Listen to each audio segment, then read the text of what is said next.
Bismillahirrahmanirrahim. Assalamualaikum warahmatullahi wabarakatuh. Alhamdulillah kembali lagi dalam keadaan insya Allah lebih fresh setelah coffee break. Udah pada makan kudapan dan juga ngopi-ngopi dan ngeteh.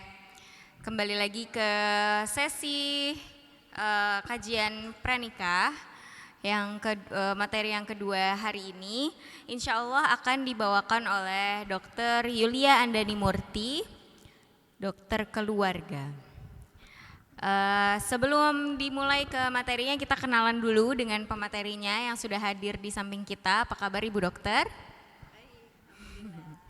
Alhamdulillah. Beliau adalah owner Klinik Atifa, klinik umum dengan kekhususan estetika di Jakarta ya.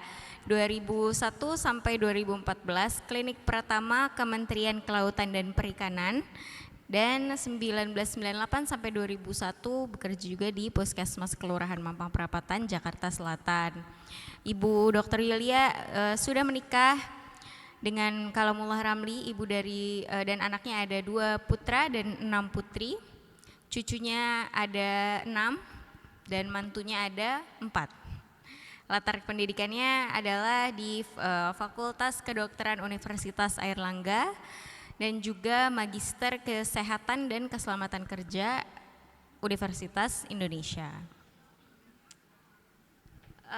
Aktivitasnya saat ini ada Ketua PW Salimah Daerah Khusus Jakarta, Pengurus Kongres Wanita Indonesia KOWANI, pendiri Yayasan Keluarga Idaman Teladan, pendiri Yayasan Renjana Buana Indonesia, dan juga pengurus komunitas peduli kesehatan keluarga.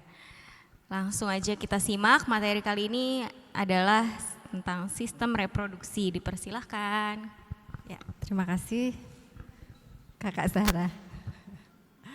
Ya, gimana kabarnya kakak-kakak semuanya? Alhamdulillah, kayaknya lemes banget ya. Kasih pantun kayaknya ya, apa ya? Siang-siang enaknya makan kue talam, ditemani dengan kopi hangat. Ya. Kalau saya mengucapkan salam, tolong dijawab dengan semangat. Assalamualaikum warahmatullahi wabarakatuh. Ya, alhamdulillah. Udah semangat, sudah minum kopi, minum teh, makan apa tadi? Pastel ya. Alhamdulillah. Bismillahirrahmanirrahim. Alhamdulillahirabbil alamin. Wassalatu wassalamu ala Rasulillah wa ala alihi wa sahbihi wa mawalah. Alhamdulillah, segala puji bagi Allah yang mempertemukan kita pada siang hari ini. Semuanya dalam kondisi sehat, semangat, sehat hatinya, sehat akalnya, sehat kantongnya, ya kan? Amin. Kalau nggak sehat kantong nggak mungkin sampai di sini, karena kesini pasti pakai ongkos kan ya. Ya, jadi semuanya sehat. Ya. Alhamdulillah, saya siang hari ini berkesempatan untuk menyampaikan tentang judulnya sih sebenarnya fungsi dan peran reproduksi dalam pandangan syariah ya. Tapi karena saya tidak berlatar belakang syariah, maka saya rubah judulnya sedikit ya, karena insya Allah nanti tetap ya ada bagaimana kita memahami sistem reproduksi ini dengan sisi pandang keislaman ya. Bagaimana Allah mengatur manusia untuk memperlakukan sistem reproduksi ya pada lelaki dan perempuan ya. Jadi sistem reproduksi adalah, nggak bisa pakai ini ya. Ya, bisa. Ya, nih kita cerita dulu tentang cerita hadirnya insan mungil ya. Coba kira-kira di teman-teman, saya boleh maju ya? Ya, maaf ya, ini Ibrahim ini anak saya, ya. Anak saya Ibrahim. Ya, karena kami, saya dan ibunya, uminya Ibrahim nih bertetangga dan berteman dekat, alhamdulillah ya, atas izin Allah. Kita mulai dulu dari cerita hadirnya insan mungil ya. Jadi kalau kita lihat bayi yang lucu, anak kecil ya, coba apa yang ada dalam benak teman-teman semua tentang hadirnya bayi? Ada bapak-bapak juga tentang hadirnya bayi. Apa yang ada di dalam pikiran kakak, abang sekalian? Bebas aja, nggak ada ini kok, nggak ada nilai minus, nggak lulus, bebas aja. Coba apa yang ada di dalam pikiran kalau tentang hadirnya bayi? Apa? Titipan, bersyukur, anugerah, amanah, apalagi? Harapan, ya Masya Allah ya. Jadi ternyata hadirnya bayi itu menimbulkan itu tadi ya, rasa-rasa tentang harapan baru, tentang amanah, tentang masa depan ya. Tentang masa depan karena apa? Karena bayi ya ini adalah namanya proses reproduksi ya. Jadi lahirnya bayi adalah sebuah proses reproduksi. Re adalah mengulang gitu ya, mengulang kembali, produksi adalah ya produksi gitu ya, mengulang kembali apa? Manusia baru gitu ya. Manusia baru yang dia mendapatkan genetik gitu ya, daya yang diturunkan dari orang tuanya ya. Jadi kalau orang tuanya orang-orang yang soleh ya, mudah-mudahan diharapkan anak-anak ini akan menjadi anak-anak yang soleh ya, sesuai dengan cita-cita orang tuanya ya. Ketika orang tuanya punya cita-cita ya seperti Muhammad Al-Fatih misalnya ya, kenapa dia bisa membebaskan Konstantinopel ya, karena orang tuanya bahkan jadi kalau kita bicara orang tua itu bukan cuma ayah ibu ya, sampai kakek neneknya, buyut-buyutnya itu punya cita-cita untuk membebaskan Konstantinopel. Maka cita-cita itu diturunkan ya kepada anaknya ya. Maka itu tadi saya setuju ya, ketika hadirnya bayi adalah harapan ya. Kemudian ada lagi pertanyaan, bagaimana proses perkembangannya di dalam rahim yang kokoh ya. Jadi rahim yang kecil gitu ya, rahim itu cuma seukuran sekepalan tangan ya, ternyata bisa tumbuh seorang bayi yang kalau lahir itu ada yang sudah punya anak, sudah pernah melahirkan? Oh iya, yang punya anak boleh deh, laki-laki boleh. Punya anak, punya anak boleh. Dulu bayinya lahir berapa kilo? 4,2, Masya Allah. Muhammad berapa? Ingat gak dulu bayinya lahir berapa kilo? 4, ya coba ya, bayangkan yang kecil ya, rahim yang sekecil ini ya, tiba-tiba diisi dengan 4 kilo bayi ya, itu kira-kira segede apa ya? Ini aja cuma sekilo, jadi 4 kalinya ini ya, 4 kalinya ini, Masya Allah ya. Gimana istrinya waktu hamil? Susah ya, kasihan ya Allah, Masya Allah ya. Jadi proses perkembangannya luar biasa, wahnan ala wahnin ya. Nah, bagaimana terjadinya kehamilan ya dari sebuah hubungan seksual ya, nanti kita akan bahas bersama-sama. Mana ini? Ya, jadi hari ini kita akan belajar mengenal bagian-bagian sistem reproduksi manusia, memahami fungsi organ reproduksi dan mengenal siklus menstruasi ya. Dan ini sedikit ya. Tahukah kamu ternyata detak jantung janin itu mulai terdeteksi di hari ke-21 setelah pembuahan. Jadi ini kadang-kadang orang belum sadar bahwa dia udah hamil. Karena apa? Karena orang hamil itu kejadiannya kurang lebih 14 hari sebelum haid berikutnya. Ya. Jadi kalau orang sudah telat haid, ya, telat sepekan misalnya ya, udah telat nih haidnya. Telat berapa? Udah 2 minggu, berarti bayinya udah sebulan. Ya, karena fertilisasi atau pembuahan itu terjadi kurang lebih 14 hari sebelum haid berikutnya. Ya. Jadi detak jantungnya itu mulai terdeteksi di hari ke-21. Jadi begitu dia sudah terlambat haid kurang lebih 2 minggu ya, itu sudah ada detak jantung janinnya. Jadi bayangkan ketika sudah berdetak seperti ini ya, terus kemudian kita mendengar kabar ada yang menggugurkan kandungan dan sebagainya, berarti mereka ini sudah punya kehidupan ya. Oh bisa ya? Ya. Nah, ini surat Al-Mu'min ayat 67, ini satu dari beberapa ayat Al-Quran yang menceritakan tentang penciptaan manusia ya. Ibrahim aja deh yang baca.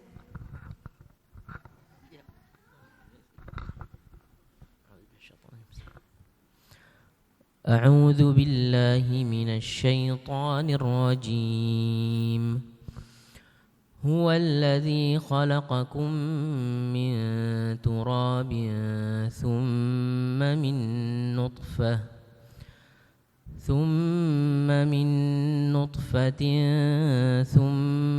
من علقة ثم يخرجكم طفلا ثم لتبلغوا أشدكم ثم لتكونوا شيوخا ومنكم من يتوفى من قبل ولتبلغوا أجلا مسمى ولعلكم تعقلون صدق الله.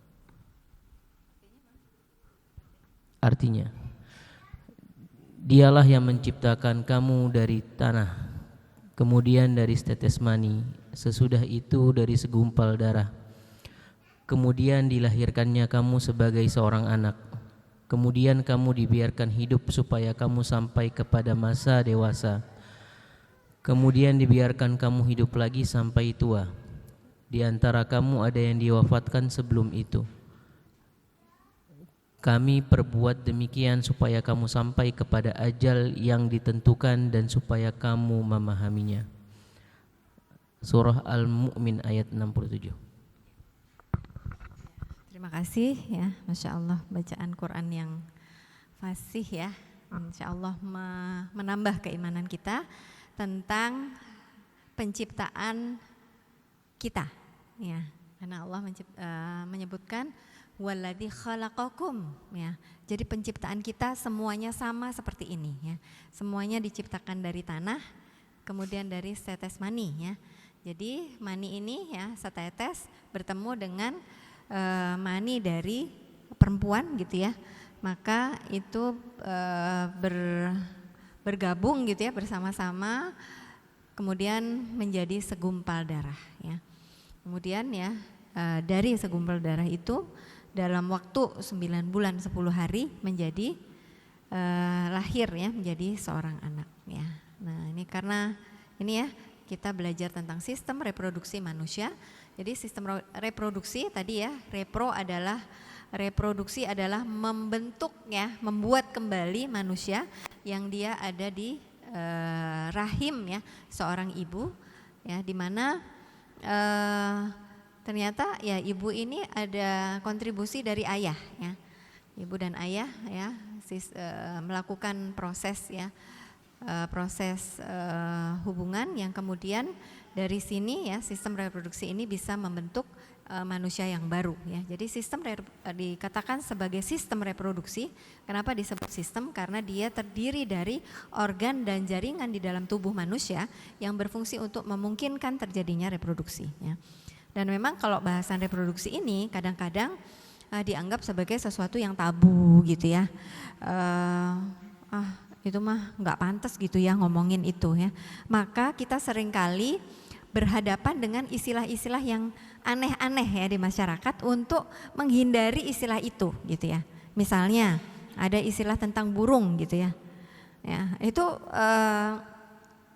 suatu pengalihan sebenarnya dari sebuah istilah yang sesungguhnya gitu ya.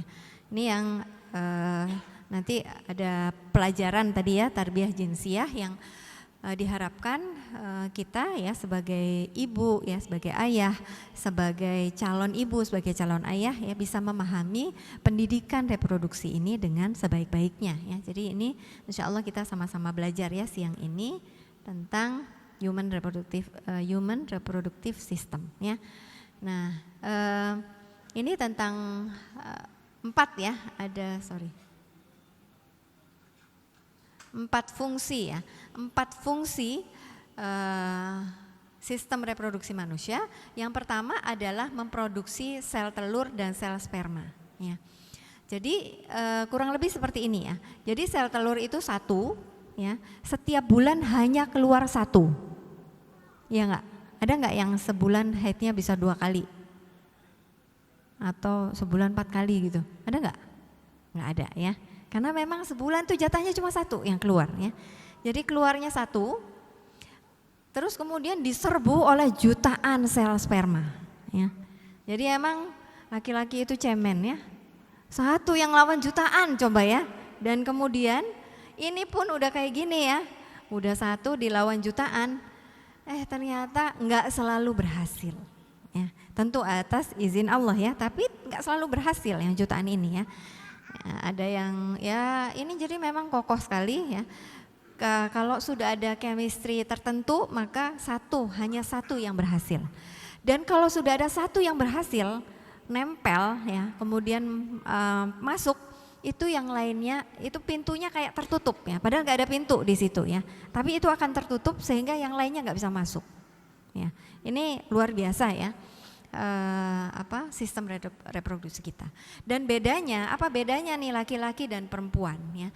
Kalau perempuan namanya sel telur ya. Dia disimpan di dalam indung telur ya. Nanti kita akan belajar posisi indung telur di mana ya. Indung telur ini ketika lahir dia sudah mengandung ribuan sel telur ketika lahir. Jadi kalau kita lihat bayi perempuan di dalam organ reproduksinya sudah ada sel telur, cuma mereka belum matang. Ya. Itu tersimpan di dalam ovarium atau indung telur. Ya.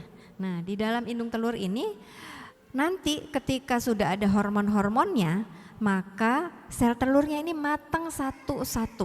Ya. Setiap bulan satu. Jadi kalau dia mulai headnya umur berapa? 12 misalnya ya, sampai 50 tahun, maka sel telur yang matang adalah kurang lebih 40 kali 12. Berapa tuh? 40 kali 12 berapa ya? 480 ya. Jadi dari ribuan yang matang cuma 480 ya. Nah, ini yang perempuan. Kalau laki-laki, konsekuensinya apa? Indung telur ini ya karena dia dibawa sejak bayi, kalau ada masalah habislah semuanya. Ya, makanya kita terutama yang perempuan ya itu harus menjaga betul karena memang dia nggak diproduksi lagi. Dia tinggal matengin aja ketika sudah dewasa. Ya, beda dengan laki-laki. Ya, kalau laki-laki namanya sperma. Sperma ini diproduksi setelah balik. Ya. Jadi udah balik baru diproduksi. Nanti dikeluarin ya ketika proses ejakulasi namanya dikeluarkan habis kemudian diproduksi lagi. Nanti ejakulasi dikeluarin lagi habis produksi lagi. Jadi kalau kenapa-kenapa gitu ya, kecuali pabriknya rusak ya, ini sel sperma masih bisa diproduksi lagi. Kalau selnya misalnya ada cacat-cacat, ada kurang gizi, itu masih bisa diproduksi ketika ada perbaikan gizi. Tapi kalau perempuan dia sejak bayi ya kurang gizi, itu bisa habis harapannya ya. Ini bukan ini ya, bukan soal takdir ya. Hanya ilmu saja bahwa begitulah perempuan gitu ya. Jadi kita sebagai perempuan harus lebih hati-hati. Kalau punya anak perempuan juga harus lebih hati-hati menjaganya ya. Nah, kemudian fungsi yang kedua adalah menyimpan dan mengirim ya transportasi sel-sel reproduksi itu ya. Jadi nanti kita akan lihat selain tadi ada indung telur, ada juga saluran-saluran yang perlu melakukan proses transportasi ya. Kemudian ini ya tentu sebagai tempat perkembangan ya, kemudian ada juga proses memproduksi hormon ya. Nah, ini kita mulai dari organ reproduksi laki-laki ya. Jadi sebenarnya kayaknya ada gambar yang ini ya. Ya. Jadi sebenarnya laki-laki dan perempuan itu organ reproduksinya memiliki kemiripan ya. Jadi testis dan oviduct ini sama-sama memproduksi ya. Kalau yang di sini memproduksi telur, di sini memproduksi sperma. Epididymis ini mematangkan sperma, sementara uterus adalah tempat bertemunya ya. Vas deferens ini, ini proses pertemuannya ya. Enggak. Ya, kita mulai aja nih. Ya, ini laki-laki ya. Jadi laki-laki itu dimulai dari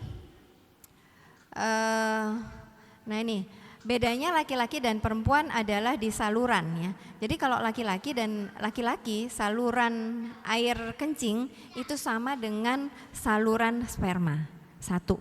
Kalau perempuan ini saluran vagina itu berbeda dengan saluran kencingnya ya. Jadi makanya kalau kita belajar merawat jenazah ya, itu disebutkan kalau perempuan lubangnya ada berapa ya? Pokoknya beda 1 gitu ya, 9 kalau salah atau 7 gitu ya. Kalau laki-laki 6 gitu, karena memang kalau perempuan beda ya saluran kencing dengan saluran vagina gitu ya. Kalau laki-laki sama ya. Makanya tempat kencingnya sama tempat spermanya sama ya. Dan itu diproduksi dari testis ya. Testis ini tempatnya ada di luar ya. Jadi yang tampak dari luar itu adalah penis dan testis ya. Testisnya ada 2 kanan dan kiri. Mereka memproduksi sperma dan testosteron ya. Testosteron ini adalah hormon yang dia hormon laki-laki ya. Testosteron ini jadi hormon reproduksi itu sebenarnya ada di dalam tubuh perempuan dan laki-laki. Cuma di tubuh laki-laki testosteronnya lebih banyak. Sementara di tubuh perempuan testosteronnya lebih sedikit. Nah, kalau ada perempuan yang tomboy, mungkin testosteronnya lebih tinggi ya. Tomboy tapi dia nggak kehilangan sifat femininnya, menurut saya nggak masalah gitu ya. Dia bisa manjat pohon misalnya gitu ya. Ya, it's okay lah gitu ya, selama dia tidak kehilangan sifat femininnya gitu ya sebagai perempuan ya. Itu kemungkinan karena testosteron ini tinggi di dalam tubuhnya. Dan itu memang udah takdir gitu ya. Kita nggak bisa ngatur-ngatur gitu. Gimana ya supaya testosteronnya diturunin gitu ya. Nah, kecuali diinjeksi gitu ya karena suatu masalah kemudian diinjeksikan hormon, maka itu beda ya. Nah, ini laki-laki testosteronnya ya sebagai hormon utama pada laki-laki ya. Yang kemudian hormon laki-laki ini biasanya nanti akan muncul atau ketika dia balik ya. Begitu balik hormon ini muncul, maka tumbuhlah ciri-ciri kelamin primer maupun sekunder ya. Tuh, suaranya berubah ya, kemudian muncul rambut-rambut dan sebagainya ya. Kemudian dari testis nih kita lihat perjalanannya adalah ke vas deferens namanya. Vas deferens ini sama, laki-laki dan perempuan punya saluran yang sama. Namanya vas deferens ya. Dia ya, vas deferens ini adalah tempat lewatnya sperma dari testis yang kemudian akan dibawa ke uretra ya. Ini uretra namanya, saluran keluarnya sperma ya. Jadi dari sini spermanya masuk dari sini, sementara urinnya masuk dari sini ya. Itu bertemu kemudian di sini ya. Nah, vas deferens ya. Kalau nanti pada perempuan vas deferens itu adalah saluran yang menjadi jalan lintasnya sel telur yang sudah matang ya dari ovarium ya ke uterus ya. Nih. Kemudian di sini ada namanya prostat ya. Prostat ini memproduksi cairan yang ya mencampurkan sperma dari sel-sel saja ya, ditambahin sama cairan-cairan yang lain ya. Jadi kalau cairan sperma itu hanya dari testis saja ya, dia susah jalan keluarnya gitu ya. Tapi karena ditambahkan cairan-cairan dari prostat, maka dia menjadi cair ya dan mudah untuk berenang di dalam uterus ya, di dalam rahim ya. Nah, kemudian ini salurannya namanya uretra ya, kemudian berakhir di penis ya. Ini sementara pada perempuan ya testis ya, sama ya. Testisnya jadi namanya ovarium ya.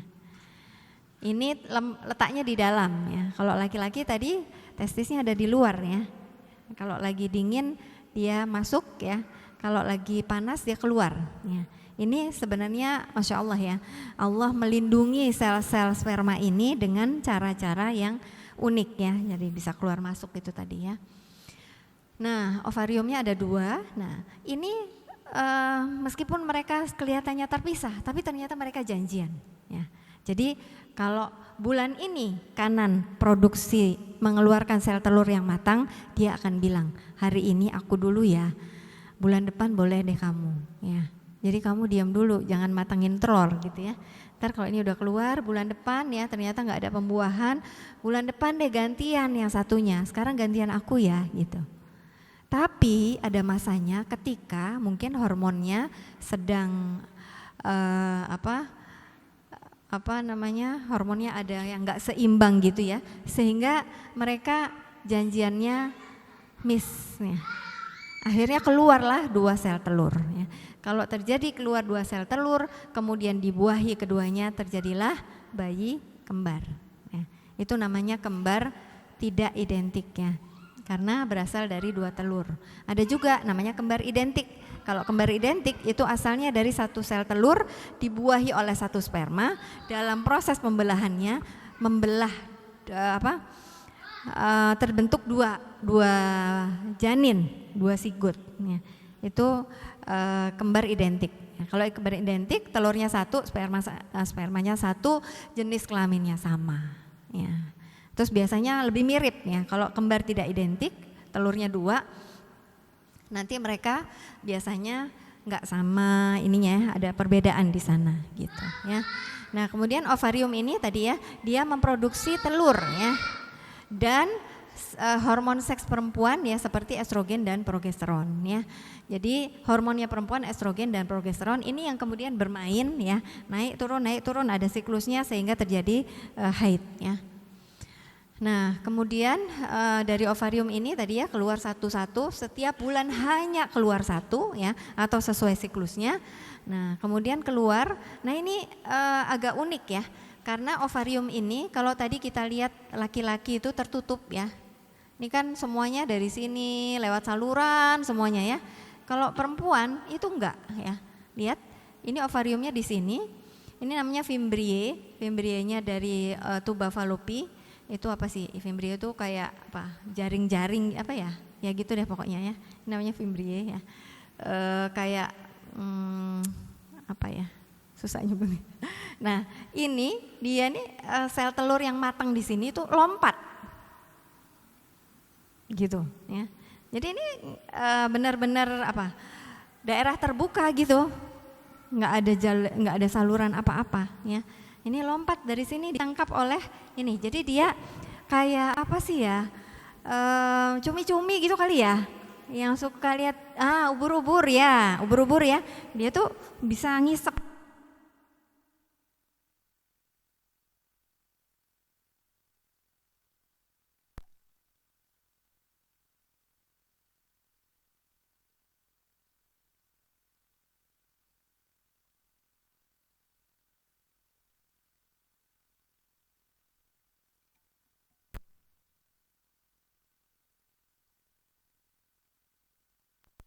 Ya, maka dia ya berantakan aja gitu di sini, mati di tengah jalan ya, karena keluar dari, jadi begitu keluar dari habitatnya dia akan mati gitu ya.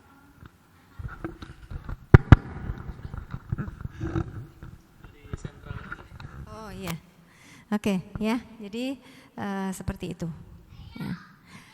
Nah kemudian dari namanya tuba fallopi, kalau tadi pada laki-laki namanya apa? Vas deferens ya.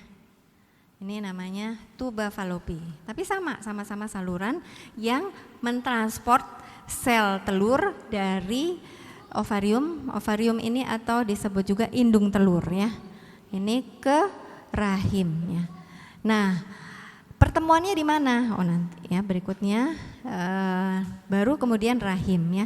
Rahim inilah ya tempat di mana telur yang sudah difertilisasi, jadi namanya fertilisasi. Telur yang sudah dibuahi itu nempel di dinding rahim ya. Sampai akhirnya selama 9 bulan 10 hari itu tadi ya. Dan kita lihat di sini memang selain kelihatannya cuman begini ya, ternyata rahim yang seperti ini ada 3 lapis otot ya. Jadi ototnya itu ada yang melintang ke sana, melintang ke sini ya. Itu ada 3 lapis ya. Makanya kalau orang habis operasi ya, biasanya dibilang berapa? Jahitannya ada 7 lapis ya. Ternyata sesuai ya dengan Al-Qur'an, ada 7 lapis ya. Jadi ini 3 lapis ya, kemudian ada namanya fasia ya, kemudian ada lagi otot-otot perutnya. Ini luar biasa, makanya rahim itu disebut sebagai tempat yang kokoh gitu ya. Ini ya, kemudian dari uterus ini ada namanya serviks ya. Jadi sebelum sampai vagina ada namanya serviks, ini nama lainnya atau kita biasa mengenalnya sebagai leher rahim. Ya, jadi leher rahim itu ukurannya cukup panjang ya. Kemudian serviks inilah yang nipis ketika proses kelahiran ya. Yang dibilang menipis setipis kertas itu ya serviks ini ya. Jadi bayangkan setebal ini ketika hamil tetap setebal ini karena dia kan harus melindungi ya. Dia tebal ya dan rapat ya. Nanti begitu proses kehamilan dia menipis dan membuka. Ya, jadi dia menipis sampai setipis kertas. Membuka biasanya bukanya berapa? 10.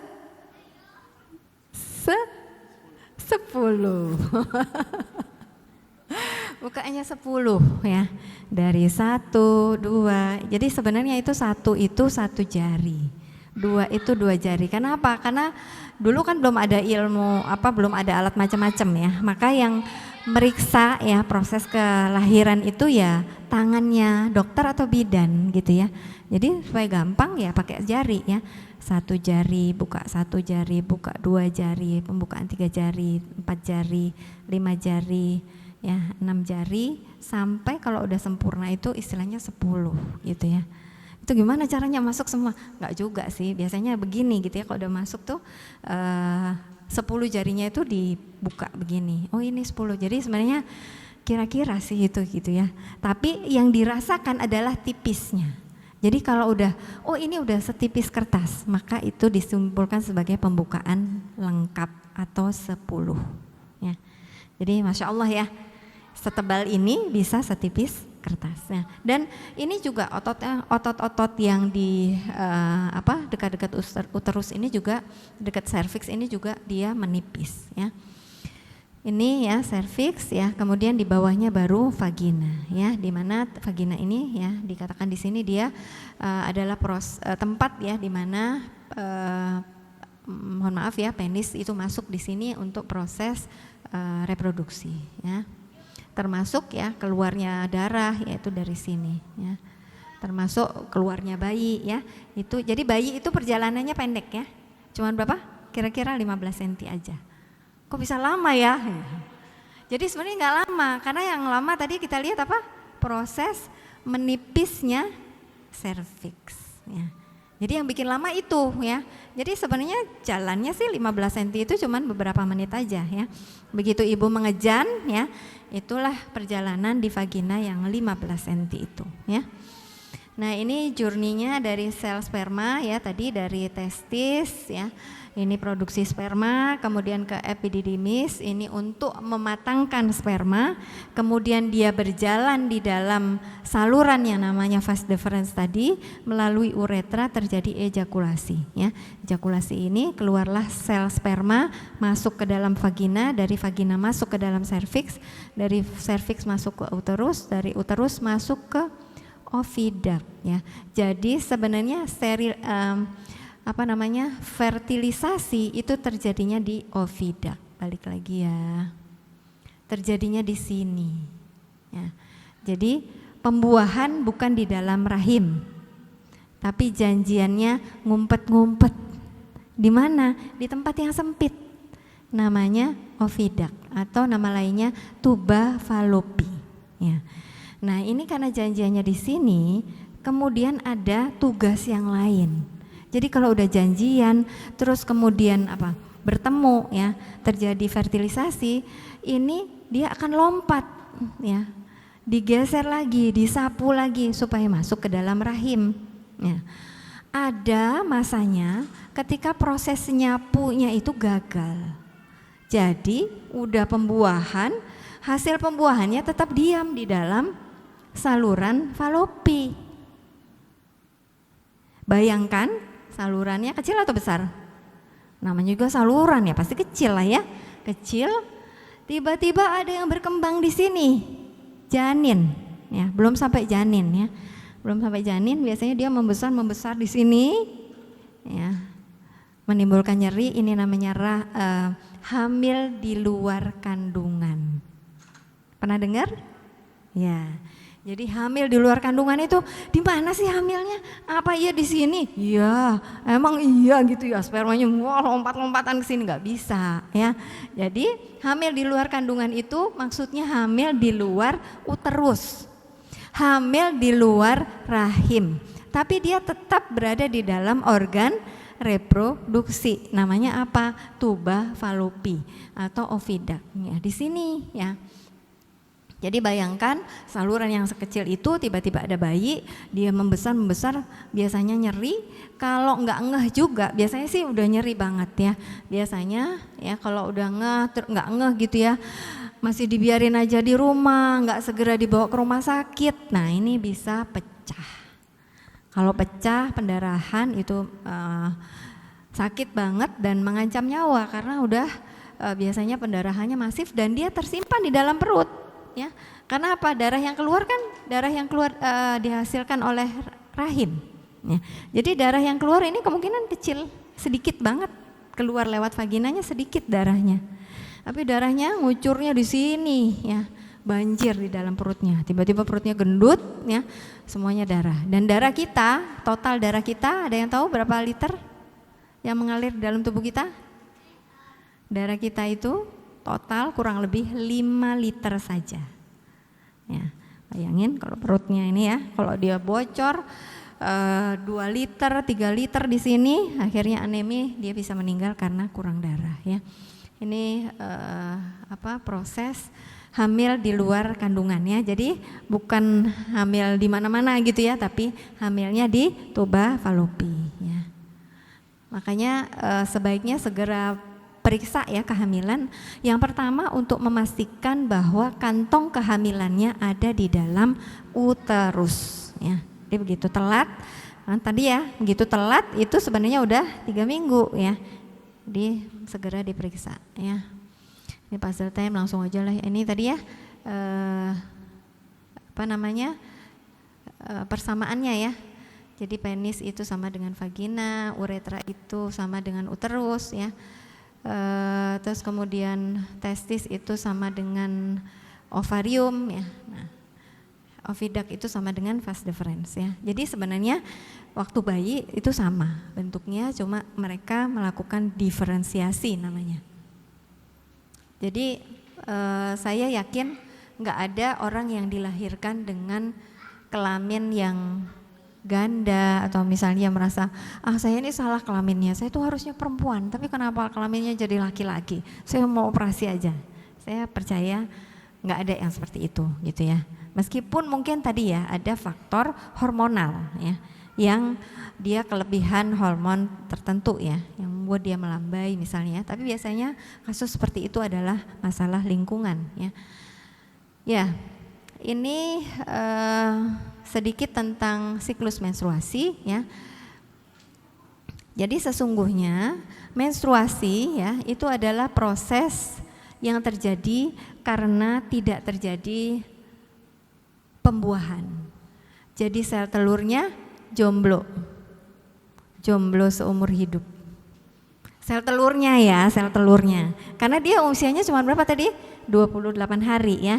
Jadi begitu keluar dari sini, dia jalan ke sini, harapannya apa? Harapannya ketemu jodoh dong. Udah matang, udah dandan cantik di sini ya, di dalam ovarium ya. Dia harapannya akan ketemu jodoh di sini. Ternyata nggak ada sperma yang masuk ya. Maka dia masuk ke sini dalam kondisi jomblo, sendirian ya. Maka ini sebenarnya rahimnya ini sudah disiapkan untuk menebal ya, jadi dindingnya menebal ya. Kalau udah menebal ini udah kayak kasur empuk Begitu tadi sel telurnya dibuahi di sini, udah fertilisasi, hasil fertilisasinya tuh begitu masuk ke rahim tuh plak gitu, masuk ya, lay down masuk ke dalam kasur yang empuk, udah di situ. Kemudian membentuk kantong kehamilan dan seterusnya ya. Kantong empuk ini kaya dengan darah. Karena apa? Darah itu adalah sumber makanan ya di dalam tubuh kita, termasuk sumber makanannya bayi ya.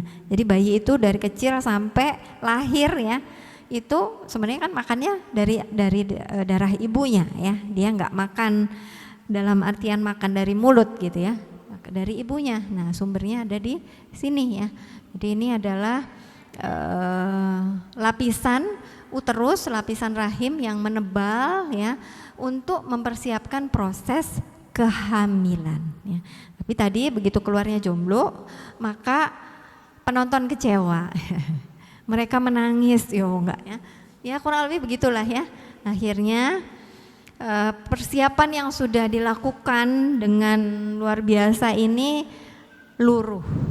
Ya, luruh dalam bentuk darah haid. Ya, dalam bentuk darah haid ya.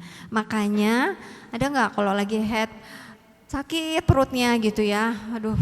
Nah, ini selain ya itu adalah proses pendidikan ya, supaya kita terbiasa dengan rasa sakit, nanti kalau melahirkan ya kurang lebih kayak gitulah sakitnya gitu ya.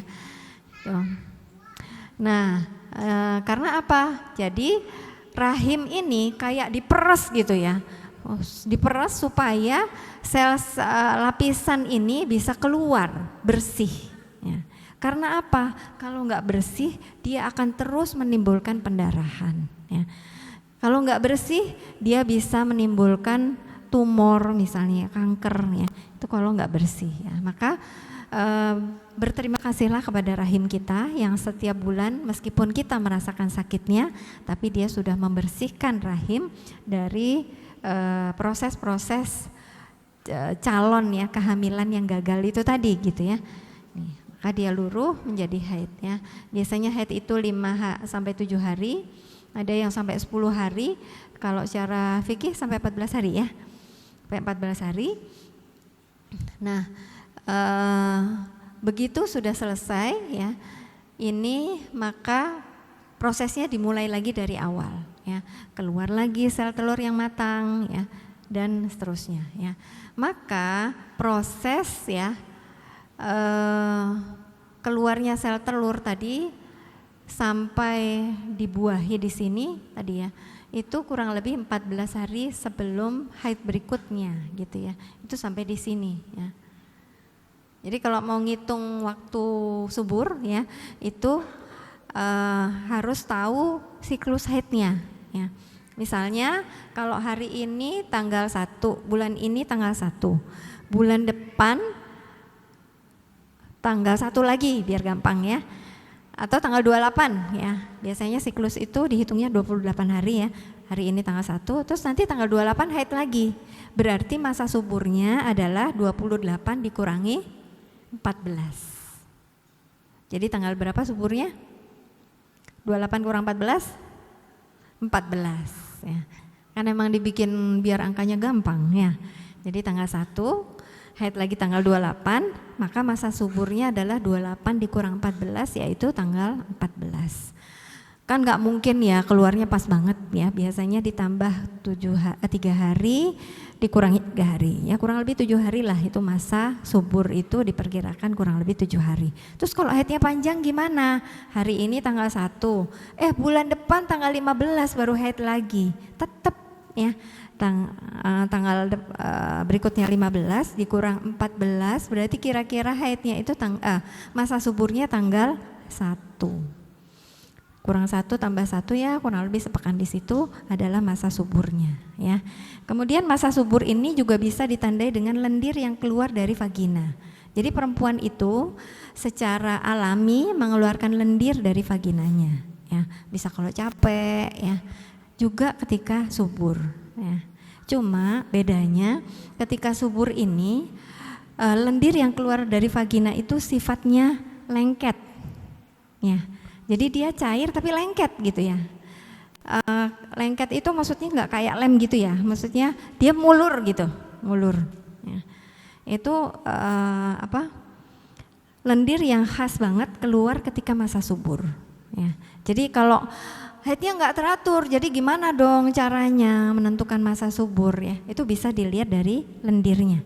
Kalau lendirnya lengket ya, mulur gitu, itu biasanya ketika keluar kelihatan ya. Jadi ya benar-benar kalau lendir yang cair gitu kan udah gitu ya. Kalau ini benar-benar kayak ada lendir gitu ya. Itu kalau di gampangnya itu kalau dipegang gitu, itu dia nggak putus gitu ya. Itu tandanya subur. Dan ini Allah ciptakan untuk apa? Untuk memudahkan sel sperma untuk ketemu dengan sel telur pujaan hatinya, gitu ya. Jadi luar biasa ya Allah menciptakan organ reproduksi ini. Ya. Ini ya, jadi ini agak rumit ya. Jadi ini menstruasi itu kurang lebih 5 hari. Kemudian ada namanya folikular fase. Folikular fase itu adalah proses pematangan sel telur. Ini tadi ya tanggal 6 sampai tanggal 14 ya. Nah disinilah ya masa ovulasi itu. Nah, masa ovulasi ini tadi masa subur tadi ya. Masa subur itu adanya di sini ya. Masa ovulasi ya, di mana sel telur yang sudah dimatangkan ketika masa folikular itu dikeluarkan ya, dikeluarkan dan dia berada di saluran tuba ya. Kemudian begitu udah selesai masa ini, kemudian ternyata nggak hamil, terjadilah luteal fase. Fase luteal ini ketika sel telur yang tadi udah semangat, udah dandan cakep, itu menjadi putih, pucat, tak berdaya, tak punya harapan. Ini luteal fase ya. Kalau udah luteal fase, udah kemudian terjadilah menstruasi lagi ya. Ya,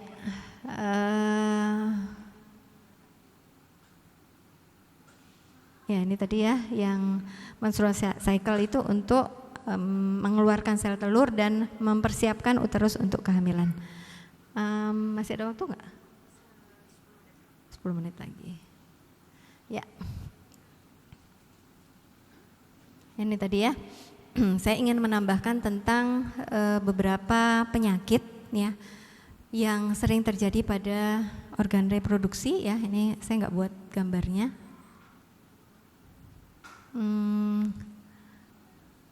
Kita kembali ke gambar ini ya. Jadi kalau laki-laki biasanya masalah reproduksinya itu ketika yang pertama, yang paling gampang mah masalah penisnya. Penisnya apa? Nggak bisa berdiri, nggak bisa ereksi ya.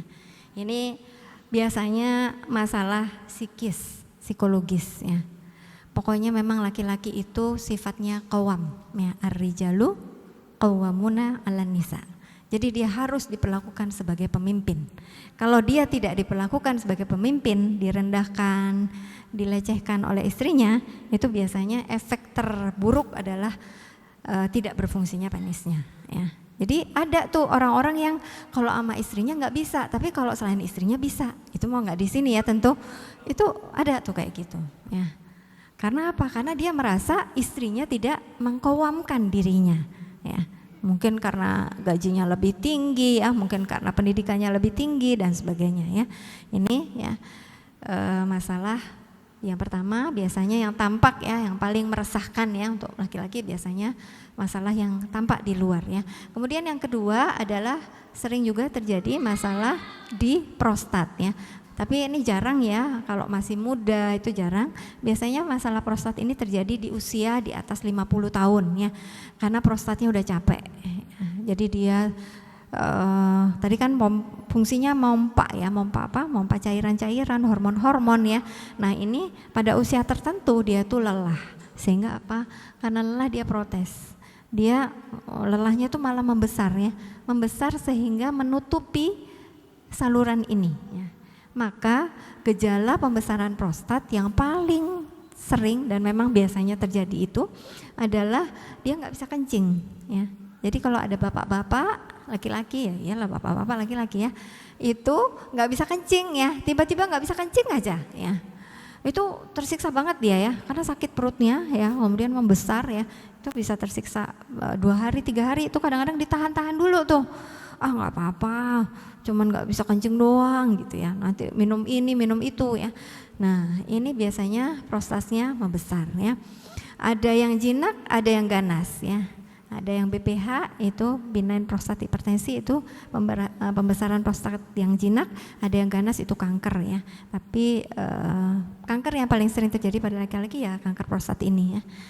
Ini tapi angkanya tidak setinggi seperti pada perempuan ya. Nih kemudian yang terakhir tentu masalah testis ya.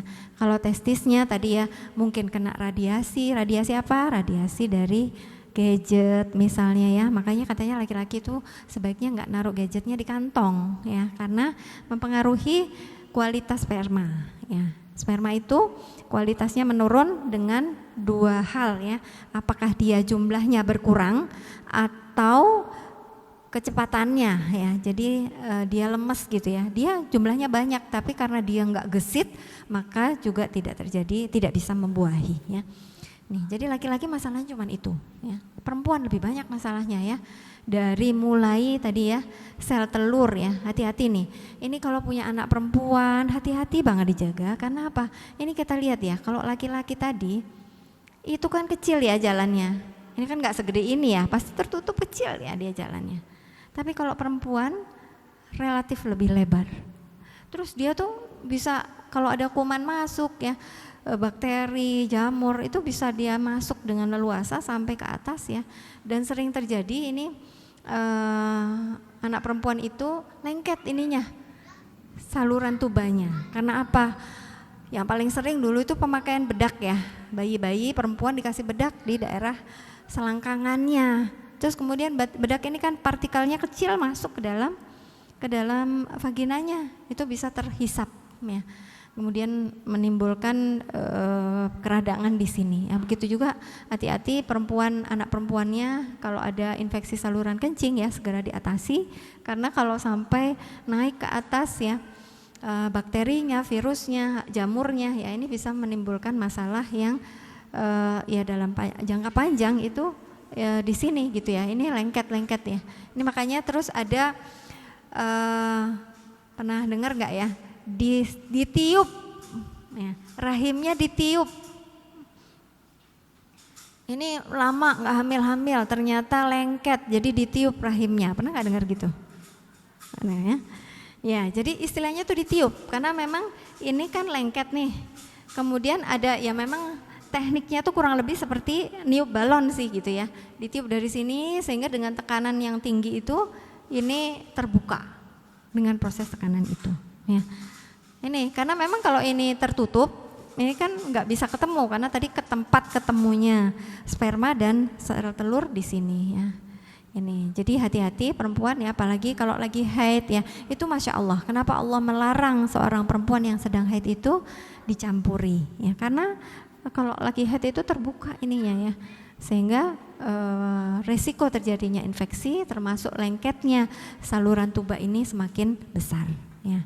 Jadi kalau lagi haid jangan lupa ganti pembalutnya sesering mungkin gitu ya. Kalau lagi keputihan juga hati-hati ya, selama dia jernih, tidak berbau dan tidak gatal, insya Allah itu masih normal. Tapi kalau udah mulai ada baunya ya, gatal ya, itu harus segera berobat ke dokternya. Jangan coba-coba gitu ya, kan banyak tuh karena merasa malu pergi ke dokter ntar dikira sakit kelamin misalnya gitu ya. Terus diobati sendiri, coba-coba pakai herbal ini herbal itu ya, ternyata padahal minum antibiotik aja sembuh gitu ya. Ini hati-hati ya. Kemudian yang terakhir, ya bukan yang terakhir ya, yang paling sering terjadi juga adalah kista. Nah dengar ya, kista pada indung telur. Kalau kista itu kayak bola pingpong ya, kayak bola pingpong. Tengahnya kalau bola pingpong ada isinya nggak? Bolong ya, nggak ada isinya. Jadi kista seperti itu ya. Itu di dalam ovarium ya. Penyebabnya bisa macam-macam. Kalau sekarang kita melihat dari makanan ya. Makanan apa? Makanan instan, tinggi gula ya. Jadi sudah terbukti bahwa konsumsi tinggi gula ya apakah itu karbohidrat kompleks maupun karbohidrat sederhana ya. Jadi banyak makan nasi, suka makan roti ya. Udah makan nasi, makan roti lagi gitu ya. Rotinya nggak cuma satu lagi gitu ya. Udah gitu tiap hari lagi gitu ya. Ini hati-hati bisa menjadi salah satu triggernya kista ovarium.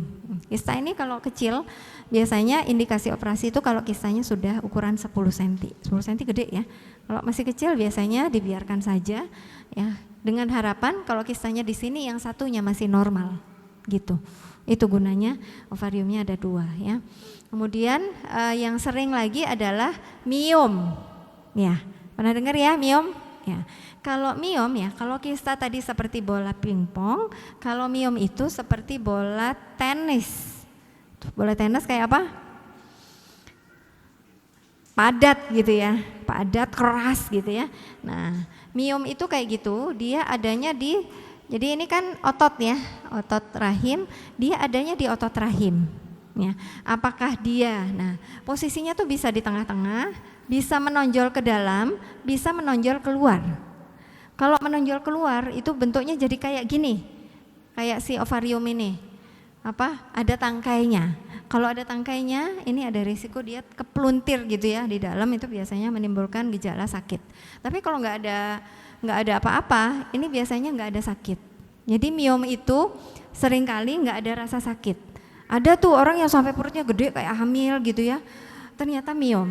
Dioperasi ternyata miomnya sampai kayak bayi 4 kilo, 5 kilo gitu, tapi nggak ada gejala. Karena memang kalau miom itu tidak ada, nggak berbahaya gitu ya. Hanya itu tadi, kalau dia nutupin rahim maka dia akan ya nggak bisa hamil karena ada miomnya ya. Tapi kalau dia di luar rahim ya, di tengah atau di luar, maka biasanya dibiarkan saja. Nanti kalau pas lahiran gitu ya, ternyata dia hamil, lahiran, sekalian aja ya dioperasi miomnya diangkat gitu ya. Ini. Nah, kemudian yang paling sering terjadi adalah kanker serviks ya, kanker pada leher rahim ya. Nah, ini ternyata kanker serviks ini salah satu penyebabnya adalah hubungan seksual yang tidak sehat ya. Jadi yang sering sih gitu ya, bukan belain perempuan ya. Biasanya yang jajan itu ya, yang melakukan hubungan seksual tidak sehatnya suami ya, kemudian dia pulang ke rumah membawa virus namanya HPV, Human Papilloma Virus ya. Kemudian virus dari suaminya itu tinggal di sini gitu ya, di serviks, di mulut rahim itu tadi, sehingga terjadi sel-selnya berkembang dengan tidak terkontrol, jadilah kanker serviks. Dan kanker serviks ini adalah pembunuh kedua perempuan setelah kanker payudara ya. Kalau payudara itu bisa diraba, kalau ada benjolannya terasa bisa diraba. Kanker serviks tidak bisa, maka dia seringkali menjadi pembunuh. Pertama ya, nomor satunya kanker serviks, yang kedua baru kanker payudara. Karena kanker payudara tadi bisa diraba, kanker serviks nggak bisa. Kadang-kadang gejala awalnya nggak ada, cuma ketika berhubungan seksual keluar darah sedikit, ya ada flek-flek gitu ya. Tiba-tiba kankernya udah stadium 2, stadium 3 gitu ya. Ini itu penyakit ya, beberapa penyakit yang sering terjadi pada organ reproduksi yang sesungguhnya semuanya secara mudah bisa kita atasi dengan pola hidup sehat. Yang pertama tentu menjaga kebersihan hati, kebersihan jiwa, kebersihan fisik gitu ya.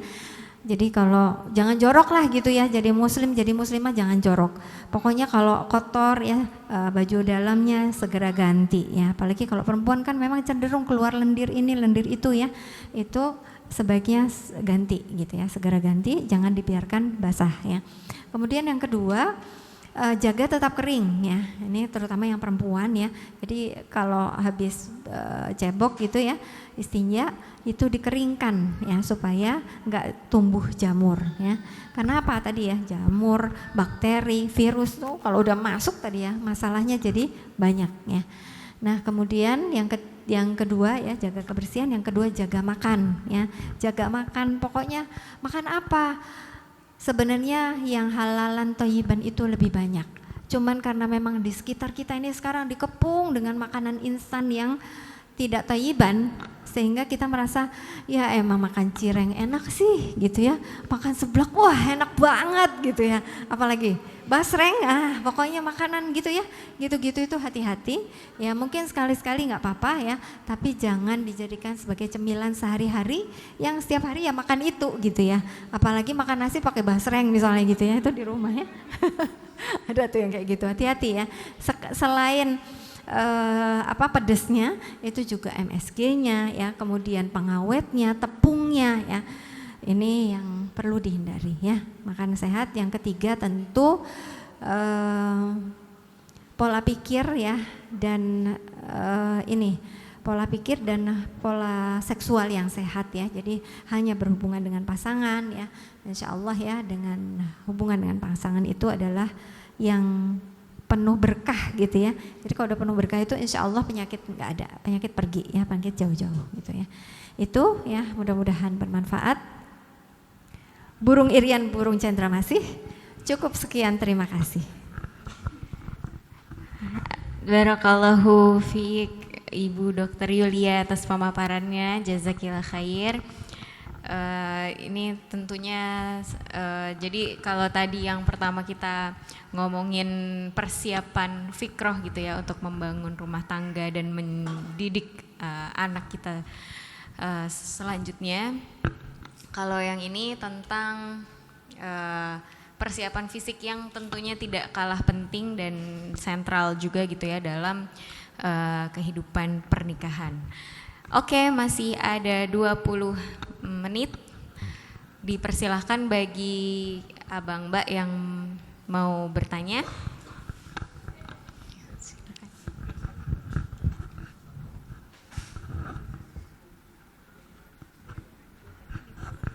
Assalamualaikum, nama saya Happy, mau bertanya untuk misalnya yang sebelum nikah ini apakah sebaiknya dicek kesehatan reproduksi semuanya, entah itu apa ada kanker serviks atau miom atau segala macam sebelum dia ke misalnya mau ta'aruf atau mau berkenalan sama laki-laki gitu aja. Terima kasih.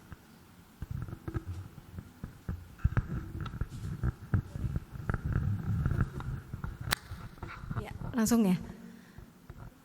Ya. Jadi kalau sebelum nikah yang perlu dicek bukan hanya kesehatan reproduksi ya.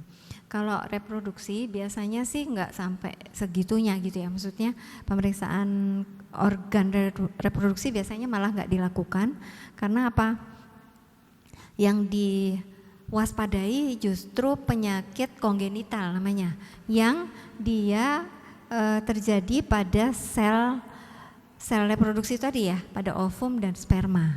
Misalnya apa? Yang paling sering itu kita ketemu tuh talasemia. Talasemia itu adalah bentuk sel darah merah yang tidak normal ya, sehingga dalam waktu tertentu dia itu mati dengan lebih cepat daripada seharusnya.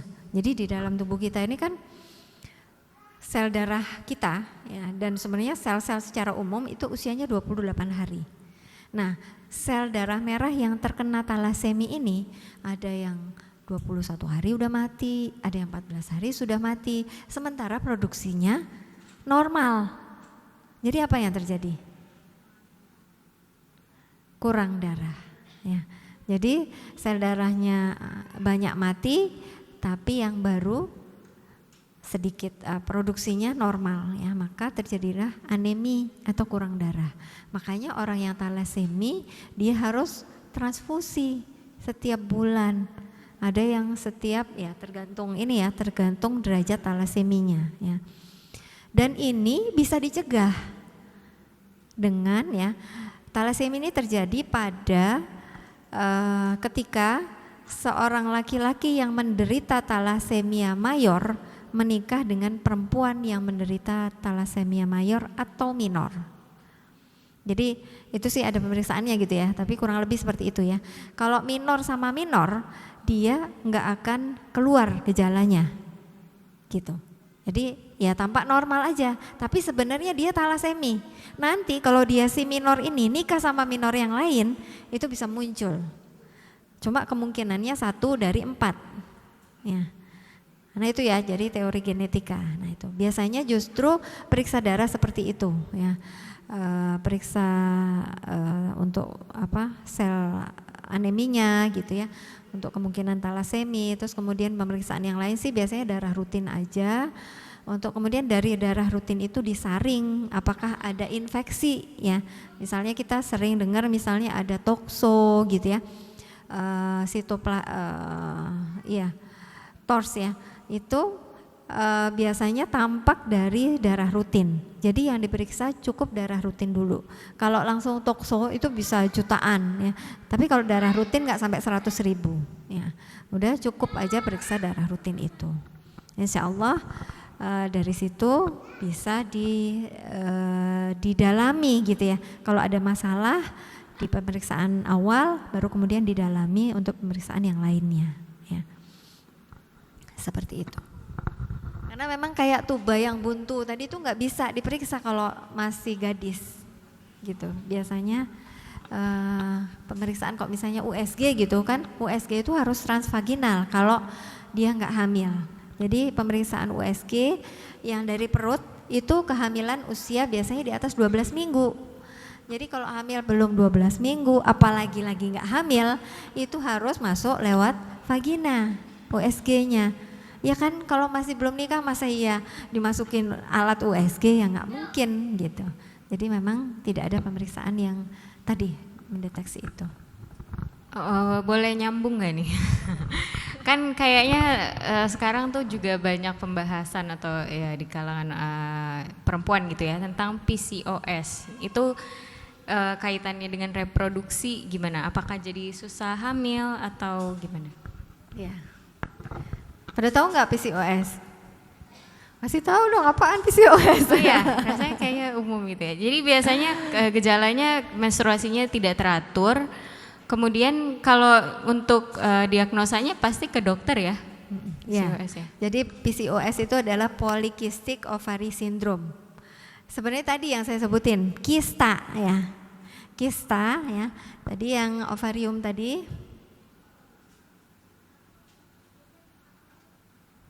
Nah ini ya. Jadi ovarium ini kistanya poli. Poli itu apa? Poli itu banyak gitu. Jadi kistanya banyak. Polycystic ovary syndrome ya. Sindrom. Jadi kalau sindrom itu sebenarnya kumpulan gejala yang menunjukkan adanya kista di ovarium ya. Dan kistanya bukan cuma satu, banyak ya. Nah, tadi kan fungsinya ovarium apa nih ya? Dia memproduksi sel telur dan hormon perempuan seperti apa? Estrogen dan progesteron. Begitu dia bermasalah, maka apa yang terjadi kira-kira? Tadi terjadi apa di ovarium? Sel telurnya ngapain di ovarium tadi? Pematangan ya. Yang jauh dia. Ya, jadi mana tadi? Ini kan ya. Jadi folikular fase proses pematangan sel telur itu adanya di ovarium ya.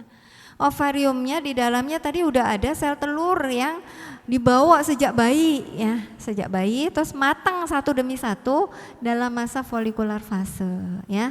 Di sini matang. Nah, bayangin nih kayak dapur kita. Kita mau masak. Tiba-tiba apa tuh? Kompornya gitu ya, atau mungkin banyak lemari di situ sehingga kita nggak bisa lewat. Nah maka ya gitu nggak jadi matang telurnya karena ada kista-kista itu yang mengganggu proses pematangan sel telurnya. Jadi ya kalau udah sel telurnya terganggu proses pematangannya kadang-kadang bulan ini ada yang matang, kadang-kadang enggak gitu ya. Maka haidnya menjadi tidak teratur ya. Gejala yang utama memang haid yang tidak teratur ya, PCOS itu. Nah tapi kan kalau haidnya tidak teratur Bahkan kadang-kadang haid yang keluar pun ternyata nggak ada telurnya.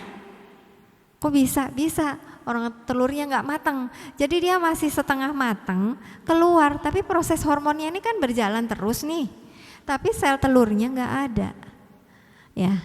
Atau namanya blighted ovum, telurnya buta, blighted ovum.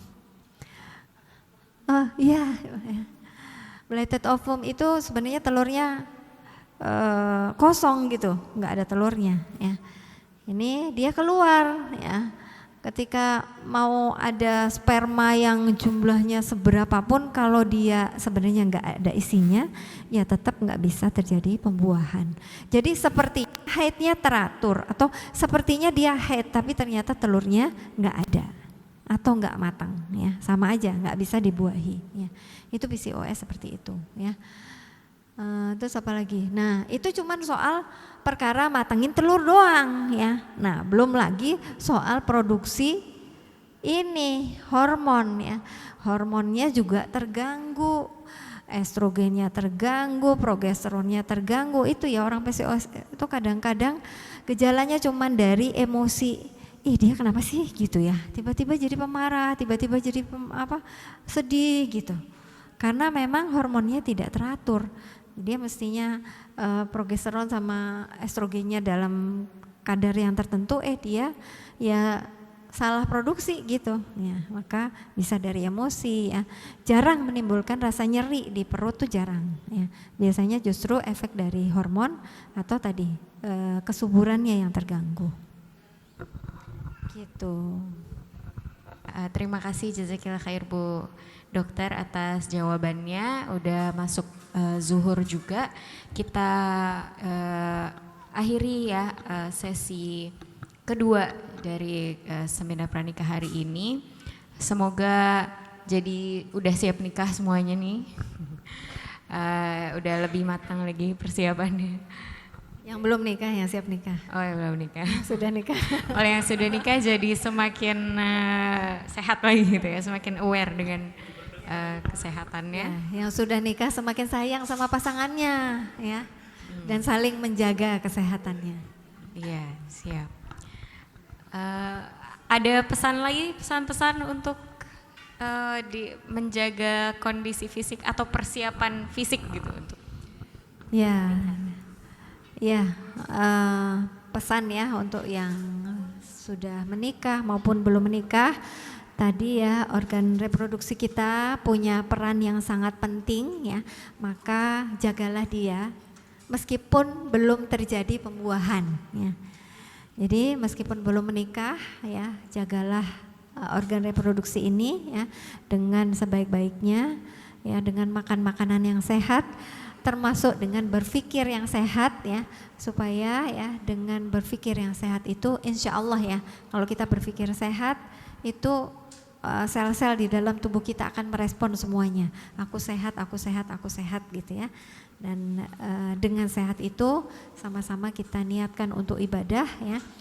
Kalaupun ternyata belum ketemu jodohnya, ya yang penting kita udah usaha untuk menjaganya, untuk tetap sehat dan siap ya menerima hasil fertilisasi itu tadi. Oke, jazakillah khair wa barakallahu fiik atas closingnya tadi ya, pesan-pesannya semoga bisa jadi pegangan untuk kita menjaga kesehatan biar kita semangat lagi, semangat terus. Mungkin ya segitu dulu, aku juga sebagai moderator pamit undur diri. Billahi taufik wal hidayah. Wassalamualaikum warahmatullahi wabarakatuh.